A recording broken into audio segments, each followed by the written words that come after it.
네, 오늘도 우리가 이제 이어서 말씀을 이제 천국의 비유에 대해서 말씀을 보고자 해요. 지난 시간까지 이제 감추인 보화에 대한 이야기를 보았는데 오늘은 F입니다. 값진 진주 비유. 값진 진주 비유에 대해서 함께 보고자 해요. 지난 시간에 우리가 했던 그 감추인 보화, 밭속에 감추어졌던 보화에 대한 내용과 어떻게 보면은 비슷한 내용인데 조금 달라요.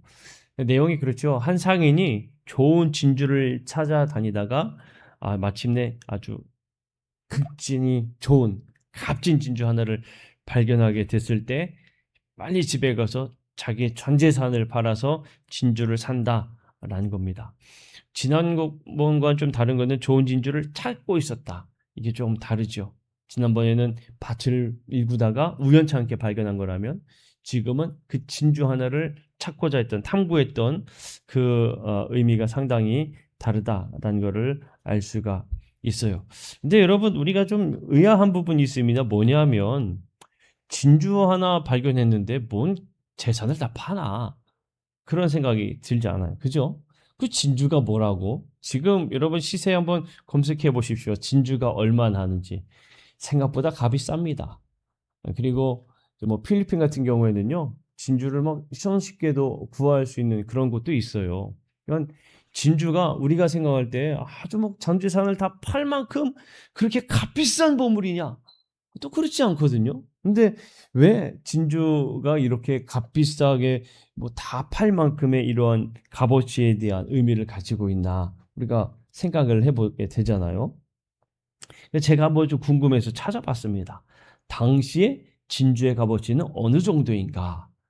요즘엔 참 좋아요. 그래서 그 챗GPT 이런 데에다 검색해 보면 잘 알려줘요.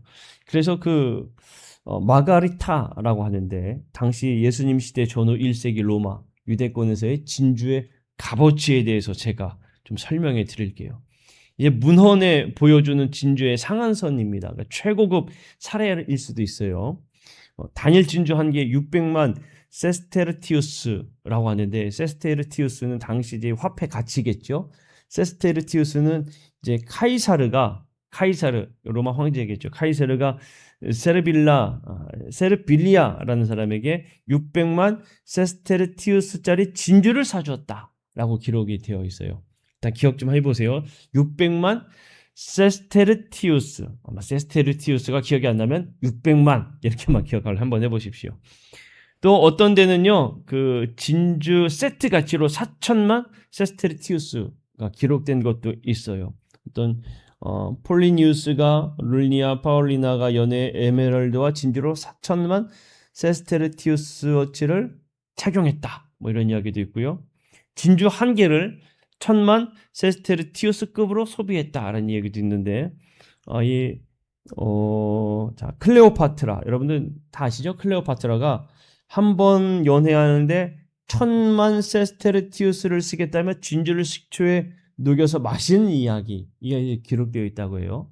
4천만 1,000만 빼고 제일 싼 600만을 한번 값어치를 생각해 봅시다. 600만의 값어치를 그러면 어느 정도냐라고 생각을 할 때에 이 한 데나리온이 4 세스테르티우스라고 해요. 복음서 기준으로. 그러니까 일용 노동자의 하루값이 1 데나리온이거든요. 그러니까 1 데나리온 하루 노동한 게 4 세스테르티우스라고 하는데 600만 세스테르티우스는 150만 데나리온 이렇게 된다고 합니다. 복잡해요. 우리 돈이 아니니까 값이 막 계산이 안 된다. 그죠? 그러니까 쉽게 이야기하면은 일용 노동 150만 일분 이렇게 생각하시면 돼요. 150만 일 동안 일한 값이 150만 데나리온이고 그리고 그게 600만 세스테르티우스. 이게 진주 하나 값. 진주 하나 살려면 150만 일 동안 일을 해야 되는 거예요. 이게 뭐 다 빼고 조금 더 했을 때에 이 당시의 군인 연봉으로 따지면 600만 세스테르티우스라고 하면은 당시 군인 연봉입니다. 당시 군인 연봉으로는 6,667년치 일을 해야만이 그 진주 하나를 살 수가 있는 거예요. 우리랑은 지금 기준이 달라요. 그죠? 진주 하나에 얼마나 하겠습니까? 뭐 몇만 원 할까요? 10만 원 할까요? 그때 당시에는요, 군인이 600만 세스테리티우스짜리 진주 하나 탁 살려고 하면요 6667년치 일을 해야 돼요. 이게 가능하겠습니까? 6667년치. 이거 평생의 일에도 살 수 없는 값어치죠. 그냥 뭐 지금의 돈으로 그냥 환산을 한번 대충 그 값이 아니라 그 기준 뭐 해가지고 막 아주 복잡하게 GPT는 계산을 하더라고요. 그러면서 돌출한 게 600만 세스테리티우스는 지금의 1238억 원 됩니다. 이 정도 된다고 해요. 진주 한 알이 다 떼고 1200억 원 정도. 1200억 원 정도 되는 진주라고 합니다. 어마어마한 거죠. 그러니까 진주 하나를 딱 발견했을 때, 야, 이거야말로 진짜 값어치 있는 진주구나라고 이야기할 수가 있는 거예요. 자, 여기에서 이제 어찌됐든 여기에 보게 되면 진주는 이 천국 비유를 보게 되면 하나님의 나라, 그리고 예수 그리스도 구원, 복음 이런 것들을 상징합니다. 상인이 진주 하나를 발견했고 찾았고 발견한 사람이 다 팔았다라는 이야기는 그리스도를 만난 사람의 기존의 가치관과 소유와 명예와 우상까지도 다 내어놓을 수 있는 제자의 그 헌신도를 우리에게 말해준다라는 거예요. 그러니까 천국의 비유라고 이야기했을 때 이 천국은 마치 그만큼의 값어치를 하는 가치가 있다. 그것을 발견한 사람은 내 삶에 가장 아끼고 했던 모든 것들은 이제 아무것도 아니라는 것을 내팽개치고 그거 하나를 위해 추구하는 그것과 같다라는 겁니다. 이 진주의 비유와 그 땅속의 감추인 보화와의 비유의 그 공통점을 보게 되면 최고의 가치를 발견하는 거죠. 어떤 그 감추어진 보화는 그 밭속에서 최고의 가치를 발견해서 큰 기쁨을 안고 모든 것을 팔아서 그 밭을 사는 거였고, 그 진주의 값어치는 그 진주를 찾고 다니던 한 상인이 발견해서 큰 기쁨을 안고 내 소유 전부를 다 팔아서 그 진주 하나를 얻는다라는 공통점이 있어요. 둘 다 어떤 의미가 있느냐? 천국의 압도적인 가치를 우리에게 말해주고 있습니다. 천국의 가치는 우리가 상상할 수 없을 만한 압도적인 가치를 가지고 있다. 그리고 그 가치를 깨달은 자의 헌신들을 보면 아주 전적인 헌신들을 우리에게 말해주고 있음을 알 수가 있습니다. 그러면 그 앞에 있는 감추인 보화와 진주를 발견한 상인의 그 이야기의 차이점은 뭘까요? 감추인 보화는 우연히 발견한 거죠. 여러분 지난주에 함께 나눴죠. 밭을 일구다가 우연치 않게 발견한 거잖아요. 그런데 이 값진 진주는 뭐예요? 상인이 의도적으로 가장 값어치가 있는 진주를 찾아다니는 거예요. 탐구와 이 열망이 있는 거죠. 그 가운데 발견한 겁니다. 그러니까 두 비유를 같은 선상에 두고 이야기하면요.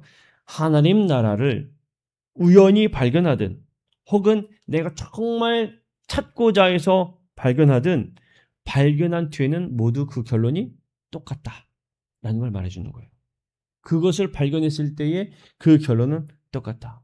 모든 것을 버리고 그것을 붙들 만큼 결단으로 나아간다라는 것을 우리에게 말해주는 것이 이 진주에 대한 이야기입니다. 그러면 우리가 이것을 두고 한번 생각을 해보잖아요. 우리에게 있어서 천국에 대한 가치, 하나님 나라의 가치, 하나님께서 내 인생을 통치하신다라는 그 가치를 우리가 이 말씀에 비추어서 생각해 보면 얼마나 내가 그 가치를 두고 있는가를 한번 비교할 수가 있습니다. 본문 속에 이제 예수님께서 가르쳐 주신 천국에 대한 비유 속에 나타나는 가치를 두고 보면은 정말 우리의 모든 것들을 다 맡길 만큼 다 모든 것보다도 가장 우선시해야 할 만큼의 최고의 가치거든요. 그러면 우리는 그만큼의 값어치로 여기고 우리가 천국을 나의 것으로 만들기 위해 살아가고 있는가를 한번 생각해 볼 수가 있어요. 그만큼 우리가 하나님 나라에 대한 것을 얼마나 열망하고 있는가를 한번 우리가 생각해 보게 됩니다. 여러분들은 이 복음, 이 비유에 비춰 볼 때에 얼마나 그거에 대해서 값어치를 생각하고 그것을 따르고 있습니까? 우리가 얘기하는 베드로는요, 다 자기의 생계도구까지 다 내팽개치고 따라갔다고 하죠. 그렇다고 뭐 여러분 지금 열심히 일하고 있는데 그거 다 내버려 두고 교회 와서 함께 열심히 우리 복음 사업을 위해서 일합시다. 이건 아니잖아요. 우리의 인생 속에서 우리의 삶 속에서 하나님 나라의 가치를 여러분 우리가 어느 수준에 두고 있는가를 우리들 염두에 볼 필요가 있다는 겁니다. 내가 정말 최고로 여기고 있는가? 아니면 내 삶의 가치보다도 조금 못하게 여기고 있는가?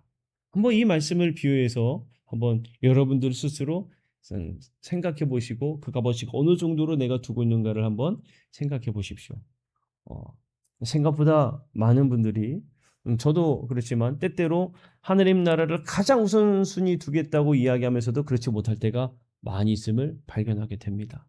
우리 말씀은 정말 우리가 얼마나 값어치 있게 생각하는가를 분명히 말해줘요. 그 다음에 비유를 보면요. 그물 비유예요. 그물 비유. 마태복음 13장 47절에서 51절까지에 있는 제 말씀인데 많은 주석서들에서 대체로 이제 하나님 나라의 현재와 미래를 보여주는 비유로 이야기하고 있습니다. 그리고 교회 안에 선악이 공존한다라는 것을 또 말해주고 있는 비유이기도 해요. 그 비유의 이 그물 비유, 마태복음 13장 47절에서 51절에 있는 이 내용의 그 비유를 보면 그물이 가득 차요. 그물이 가득 차서 물가로 끌어올립니다. 그리고 물가로 끌어올린 다음에 좋은 것은 그릇에 담고 못된 것은 버린다. 이렇게 되어 있어요. 아마 못된 것이라고 하면은 이들에게 있어서 율법에 기준하여 정결한 것과 부정한 것을 나누는 것으로 보겠죠.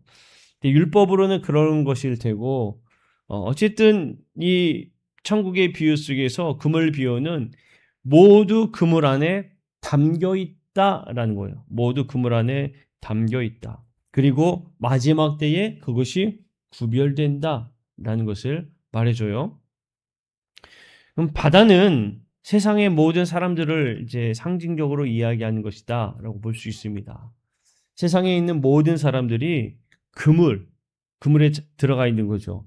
그물이라고 하면 그 복음 안에 들어간 사람들입니다. 믿음의 사람들, 예수 그리스도를 복음으로 증거한 사람들, 혹은 이 세상에 있는 사람들 중에 믿음으로 고백하고 주님의 백성이 되겠노라고 헌신하여 믿음의 공동체 안에 들어온 사람들. 이제 그렇게 우리가 이야기할 수가 있어요. 그러면 모두 각 그 안에는 이 비유에 보게 되면 각종 물고기가 있다라고 되어 있습니다. 모두가 다 정결한 물고기, 팔 수 있는 물고기, 그릇에 담을 만한 물고기가 아니다라는 것을 말해줍니다. 이제 어업하시는 우리 장로님들께서는 잘 아시겠지만 막 그 원하는 목표하는 물고기들이 있지 않습니까? 물고기들을 막 잡다가 이게 돈이 안 되고 값어치가 없는 거는 그 물고기는 어떻게 해요? 낚시하다가도 버리죠. 낚시하다가도요. 이게 그 원하는 게 아니면 저도 이렇게 갈치 낚시를 한번 해봤거든요. 같이 데려가셔가지고 갈치 낚시하다가 갈치가 아닌 쓸데없는 게 나오면 뭐예요? 이거 버려요. 저게 뭐 버립니다. 조그만 게 쓸데없으면 버려요. 그러니까 그런 거예요. 다 그 안에는 각종 물고기들을 다 담겨 있는 거예요. 참된 신자도 있고 참된 신자가 아닌 거짓 신자도 그 안에 있다라는 걸 말해주는 거예요. 그리고 그 다 물가로 끌어올렸다는 얘기는 뭐겠어요? 마지막 때를 이야기하겠죠. 마지막 때에 그 복음이 끝나고 난 다음 복음 접할 시대가 끝나고 난 다음에 최후 심판의 때가 분명히 있다라는 것을 말해주고 있어요. 천국은 마치 그물에 담긴 이 물고기와 같다라고 얘기한 것을 우리가 가만 생각해 보면요. 하느님의 나라 통치 안에 우리는 다 그 안에 들어갔다고 생각하는데 사실 그릇에 담기지 못할 수도 있다는 것을 또 염두에 볼 수가 있는 겁니다. 상당히 무서운 이야기예요, 사실은. 그러니까 예수님이 천국은 마치 이런 곳과 같아 라면서 막 이야기를 하시는데 저도 말씀을 준비하면서 보니까 야, 생각보다 이거 무서운 이야기구나 라는 걸 알게 돼요. 우리는 그물 안에 딱 들어갔어요. 야, 난 복음의 그 공동체 안에 들어갔어. 하나님의 자녀야 라고 막 고백했는데 마지막 때 딱 하나님께서 이제 그릇에 담기고 얘는 버리고 왔는데 저 이제 그릇에 담겨야죠 하고 있을 때 갑자기 딱 보시더니 얘는 쓸데없네 확 버리면 와 이거만큼 무서운 게 어디 있겠어요. 그러니까 교회 안에 꼭 다 선한 하느님의 백성만 존재하는 것은 아니구나라는 것을 이 주석가들은 또 이야기를 분명히 해주는 거예요. 교회는 처음부터 근데 중요한 건 뭐냐면요. 교회는 처음부터 참된 신자와 거짓된 신자를 가려내는 것이 아니다라는 걸 알아야 돼요. 그러니까 교회 안에 오면서 이 사람은 진짜, 저 사람은 가짜 구별되는 거 아닙니다. 교회는 모든 사람들이 들어와요. 어떤 사람이든 들어옵니다. 그런데 마지막 때에 분명히 구별된다라는 걸 말합니다. 우리가 지난 시간에도 가라지, 쭉정이 이런 이야기도 분명히 기억을 하십니다. 천국은 마치 이 하느님의 통치가 임하는 그 안에서 마지막 때에 분명히 구별된다는 것을 말해주고 있는 거예요. 그러니까 우리도 마지막에 의인으로 남아 깨어 있을 것인가? 아니면 마지막 때에는 버려지는 정말 잠자는 자가 될 것인가? 우리는 경각심을 가지고 하느님의 자녀로 살아가고자 노력해야 됩니다. 하느님의 그 통치 아래 있고자 발버둥 쳐야 되고요. 무성히 노력해야 되고 열심히 살아야 돼요. 하느님의 자녀가 되는 그런 사람들이 되어야 된다는 거예요. 자, 그 다음에 완악한 종의 비유가 나타나요.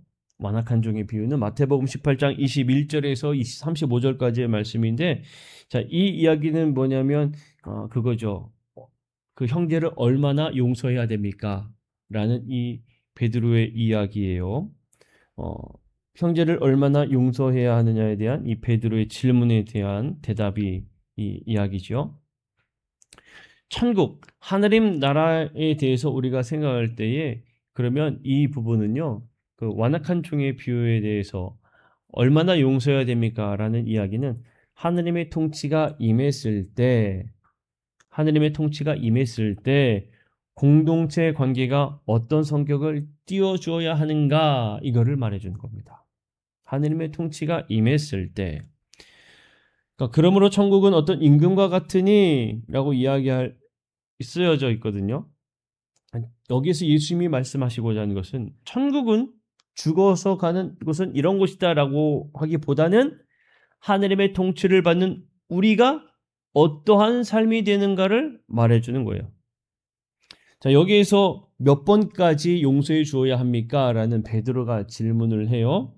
몇 번까지라고 이야기했을 때에 계산적으로 몇 번이라는 것보다도 예수님께서 말씀하시고자 하는 의도는 셈을 멈추기 위한 용도로서 몇 번이라는 단어를 쓰신 겁니다. 예수님이 70번씩 7번이라도 용서해 주어라. 다른 복음서에서는 70번씩 7번, 77번 이런 식으로 번역이 되어 있는데 결정적으로 여기에서 말하고자 하는 건 요지는 뭐냐?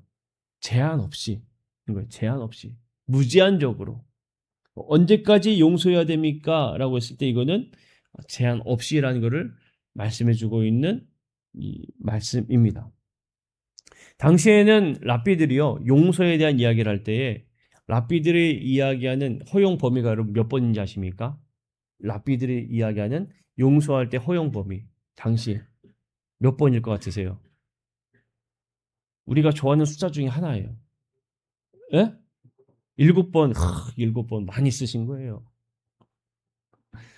우리가 좋아하는 숫자 중에 3이잖아요. 3도 있잖아요. 3세번, 3세판 이런 거 좋아하잖아요. 단판으로 안 된다고 3세판 하자 이런 얘기 많이 하시잖아요. 그죠? 3세판을 많이 이야기를 하기도 하잖아요. 당시 랍비적 논의적으로는 3번 정도가 표준이었어요. 3번 정도가. 근데 베드로가 몇 번 이야기했어요? 7번 이야기한 거예요. 그러니까 베드로는 당시 통용되었던 랍비가 이야기한 3번보다 더 쓴 거예요. 그러니까 정말 성의를 표해서 용서를 이야기한 것과 같다라고 이야기할 수 있어요. 당시에는 3번이면 좋게이지만 베드로는 더 써서 7번이면 됩니까? 예수님 앞에 호기롭게 이야기한 거예요. 그만큼 용서하면 되겠냐고. 근데 예수님은 그렇게 이야기하지 않았죠. 7번은커녕 무제한적으로 용서해야 된다라고 이야기했어요. 자, 여기에서 또 그 악한 종에 대해서 예수님이 이제 비유로 말씀을 하십니다. 비유로 말씀하세요. 빚의 크기가 나타났는데 어떤 크기 나타나냐? 1만 달란트와 100데나리온 크기가 이제 나와요.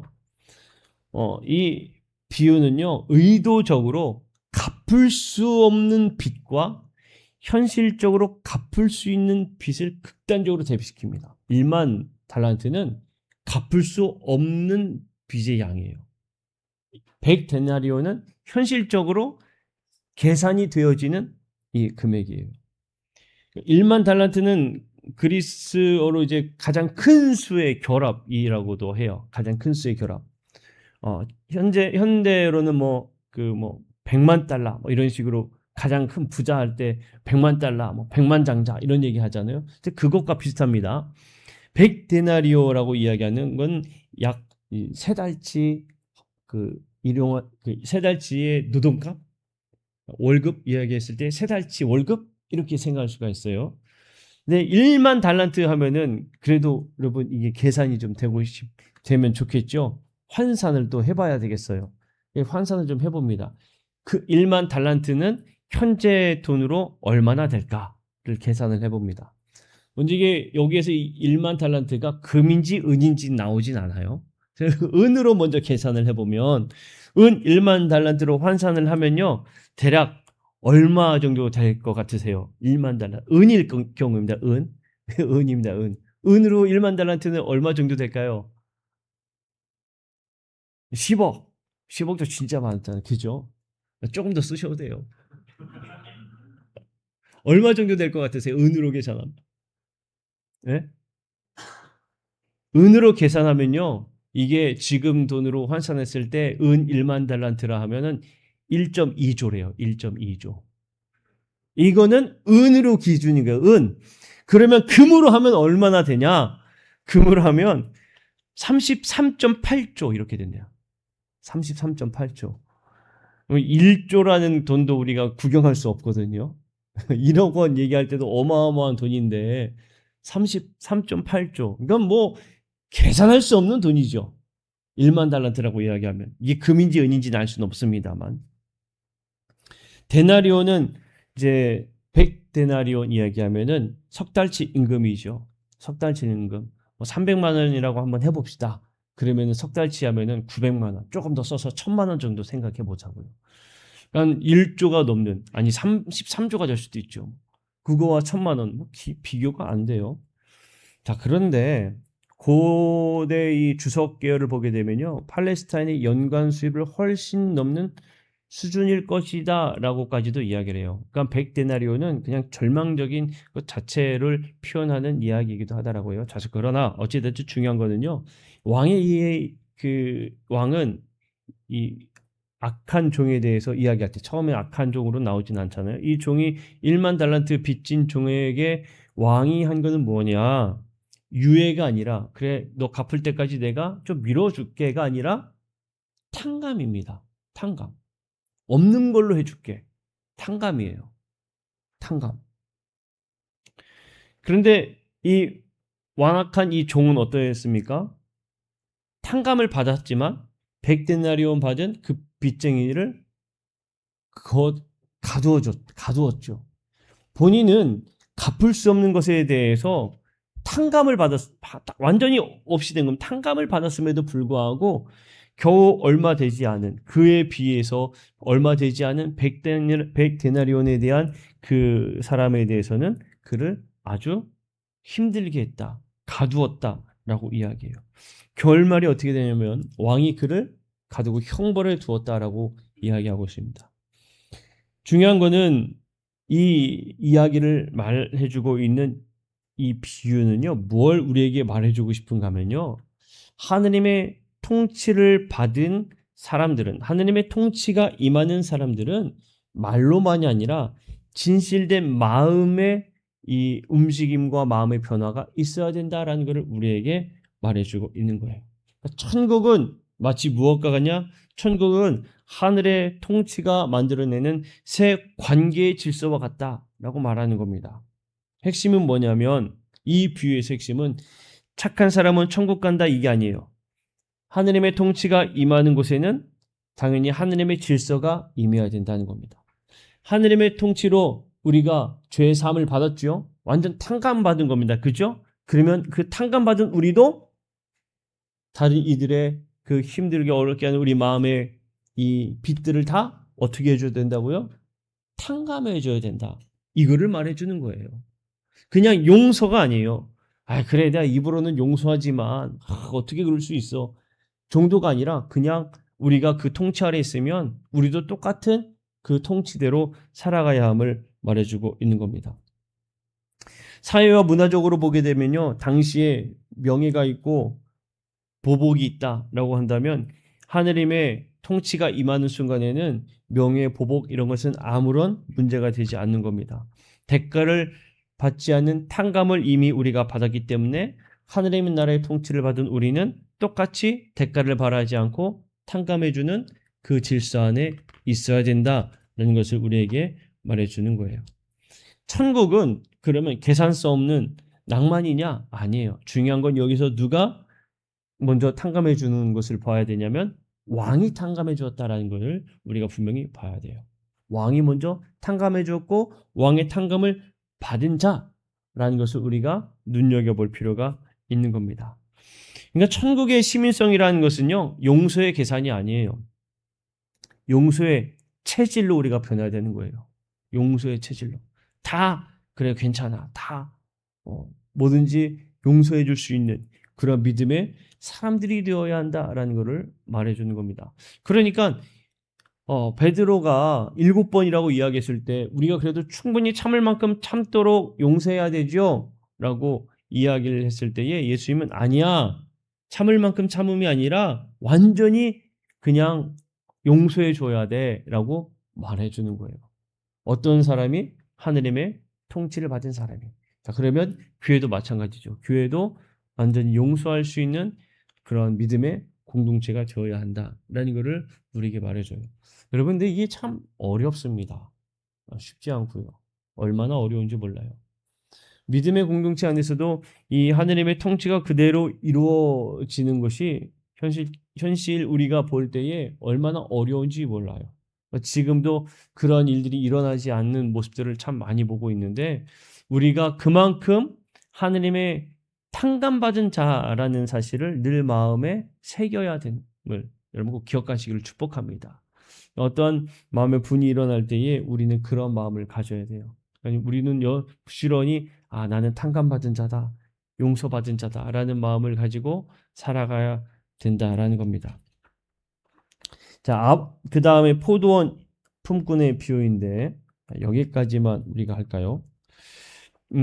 그 다음에 이 마태복음 20장 1절에서 16절까지의 말씀입니다. 이 이야기는 뭐냐면 이 포도원 주인이 3시간 간격으로 나가서 일꾼들을 고용하죠. 일꾼을 고용합니다. 아침에 일찍 나가서 일할 일꾼들을 고용해서 내가 한 데나리온을 너에게 줄게. 와서 우리 밭에서 일해. 라고 해서 아침 일찍부터 나간 사람이 일을 합니다. 그 다음에 제 6시, 그 다음 제 9시 이렇게 나가요. 그리고 제 11시 이렇게 나옵니다. 이게 지금의 말로 표현하면은 아침 9시, 6시, 9시, 12시, 그리고 오후 3시, 저녁 6시 뭐 이렇게 생각할 수가 있어요. 그런데 온종일 놀고 있던 사람, 해가 질 무렵 돼가지고 고용해요. 1시간 정도 일하고 나서 그 사람에게도 똑같이 동일한 임금을 베풀어 주죠. 그에게도 똑같은 임금을 베풀어 줍니다. 그럼 여기에서 보통 어떻게 우리가 보아야 하는가 하면 이 데나리온은 무엇을 우리가 봐야 되느냐? 하느님이 주시는 영생의 비유와 같다라는 겁니다. 천국의 관점에서 보게 되면 천국은 기여도에 기반하여서 성과급을 주는 것이 아니다 라는 걸 말해줘요. 내가 얼마나 열심히 노력했는지, 내가 얼마나 헌신했는지 이 기여도에 따라서 받는 상급이 달라진다는 게 아니 그런 것을 의미하는 게 아니라 하나님께서 주시는 가장 중요한 그 기반이 뭐냐? 영생을 허락했다라는 것을 우리가 보아야 된다는 거예요. 영생의 그 관점에 우리가 보아야 한다는 겁니다. 마태복음의 이 문맥 속에서 우리가 보게 되면 이 질문이요. 어디에 있는가 하면 예수님 우리가 무엇을 얻을 수 있습니까? 라는 질문. 그리고 먼저 된 자, 나중 된 자에 대한 그 이야기 속에 이 비유가 들어가 있어요. 이 비유. 포도원의 품꾼에 대한 비유. 제자들은 그들의 보상과 그들의 서역 의식을 가지고 있었어요. 그러니까 내가 더 높아서 내가 더 많은 보상을 받고 내가 더 많은 것을 누리고 이런 것을 생각했는데 예수님께서 가르쳐 주는 것은 뭐냐면 천국은 서로 비교로 서는 공동체가 아니다라는 걸 말해 주는 거예요. 천국은 하느님께서 동일하게 주시는 은혜로 서는 곳이다라는 겁니다. 그러면 이 비유 속에서 말하는 이 한 데나리오는 주인이 주는 그 영생에 대한 비유, 주인이 주는 은혜의 관점으로 우리가 보아야 한다는 겁니다. 그러니까 하나님께서 동일하게 누구든지 은혜를 베풀어 주는 것이 하느님의 나라이다 라는 것을 우리가 알아야 되는 겁니다. 인간적 계산으로, 인간적 생각으로 얼만큼 내가 더 믿었고 얼마나 내가 더 헌신했고 그것을 통해서 나는 분명히 영생을 얻었어. 그리고 저 사람을 조금 더 열심히 해 영생을 얻을 것 같아. 이런 생각을 버려야 된다는 것을 분명히 말해주고 있는 거예요. 사회적 관점으로가 아니라 이 하느님의 은혜적 관점으로 보아야 하는 거고 그것은 절대적으로 누구에게 달려있느냐? 주인에게 달려있다라는 걸 분명히 말해주는 거예요. 여러분 우리가 받은 은혜는 누구에게 달려있는 거예요? 하나님께 달려있는 거예요. 내가 얼마나 열심히 했는지에 따라 하나님이 주신 은혜의 차이가 있는 게 아니라 누구에게 달려있다고요? 하나님께 달려있는 거예요. 우리는 하나님께 달린 대로 하나님께서 허락하신 대로 그 은혜를 받는 거예요. 받는 거예요. 근데 이 안에서 담겨져 있는 왜 우리가 아침부터 일했는데 우리가 더 받아야지 왜 저 사람과 똑같이 한 데나리온을 받습니까? 라고 이야기하는 것은 어떤 관점으로 보는 거예요? 세상적 관점으로 보는 거예요. 은혜는 세상적 기준으로 따질 것이 아님을 말해주는 겁니다. 천국은 바로 그것과 같다는 거예요. 세상의 기준으로 내가 얼마나 노력해서 받는가 이것이 아니라 그 주인이 약속한 것을 받는 것이 하느님의 나라임을 말해주는 것이다 라는 것을 우리가 본다는 겁니다. 만약에 이 이야기는요 또 무엇을 말해주는가 하면요 하나님의 선하심을 보고 기뻐하지 않는 것은요 그 공동체를 무너뜨리는 것과 같은 독이 된다는 것을 알아야 돼요. 그 사람들이 어떤 사람들이었습니까? 가장 먼저 와서 일한 사람들. 그 일한 사람들이 우리가 더 받겠구나라고 했다가 한 데나리온을 보고 받고 상당히 분을 냈잖아요. 그것은 비교하는 그 모습을 보았잖아요. 그러니까 하나님의 선하심을 보고 기뻐한 게 아닌 거예요. 우리가 늘 하느님의 선하심을 볼 수 있도록 노력해야 됩니다. 하느님의 선하심. 하느님께서 동일하게 주신 그 은혜를 보고 우리는 기뻐해야 돼요. 누가 더 누가 더 많은 은혜를 받았네, 더 적은 은혜를 받았네, 우리가 계산하고 볼 게 전혀 아닙니다. 하나님께서 내게 주신 것만 우리는 보면 되는 거예요. 그리고 거기에 대해서 감사하면 되는 겁니다. 예수님은 우리에게 그것을 가르쳐 주고 있는 거예요. 천국은 하느님이 주신 은혜이다. 그것을 누리는 것과 같다. 주인의 선하심을 기뻐하고 감사하는 것이 바로 하느님의 나라이다. 라는 것을 우리에게 말해줍니다. 자, 오늘 여기까지 해볼까요? 자, 사랑하는 성도 여러분, 하느님의 나라에 대해서 여러분 생각해 보면 결국에 하느님의 통치에 대해서 이야기하는 건데 하느님의 통치는 우리가 죽어서 가는 하느님 나라만을 이야기한 게 결코 아님을 알 수가 있습니다. 지금 현재 우리가 살아가고 있는 이 순간에서부터 하느님의 나라가 적용되어야 함을 분명히 우리에게 말해주고 있는 거예요. 그런데 우리가 살아가면서 하느님의 그 선한 은혜를 바라보기보다는 인간의 수고와 인간의 노력과 인간 어떤 세상적 그 가치관을 두고 똑같이 우리가 하나님의 은혜를 바라보려고 하는 그런 잘못된 시각들이 있음을 우리가 말씀을 통해서 깨닫게 돼요. 그리고 하느님의 나라라고 이야기했을 때 모두가 다 하느님의 나라 안에 있는 것 같았는데 하느님의 나라는 마지막 때에 분명히 이 결산이 있음을 우리가 보면서 내가 선한 자로 그대로 있는가 아니면 하느님께 심판받는 자로 나중에 분류가 될 것인가를 늘 우리는 깨어있는 자가 되어야 한다는 것을 예수님은 항상 가르쳐주고 있음을 보아야 합니다. 사랑하는 성도 여러분, 우리 모두가 다 하느님의 통치 아래에 있는 우리 모든 성도들이 되기를 축복합니다. 그리고 우리 교회도 하느님의 통치가 있는 교회가 되기를 축복합니다. 교회는 하느님의 통치가 있어야 되는 곳이에요. 하느님의 은혜가 있는 곳이 되어야 한다는 것을 우리가 늘 마음에 품고, 모두가 다 인간된 우리의 사고와 계산 다 내려놓고 오로지 하느님이 주시는 은혜만을 바라는 우리 모든 성도들이 되기를 주님의 이름으로 간절히 축복합니다. 우리 함께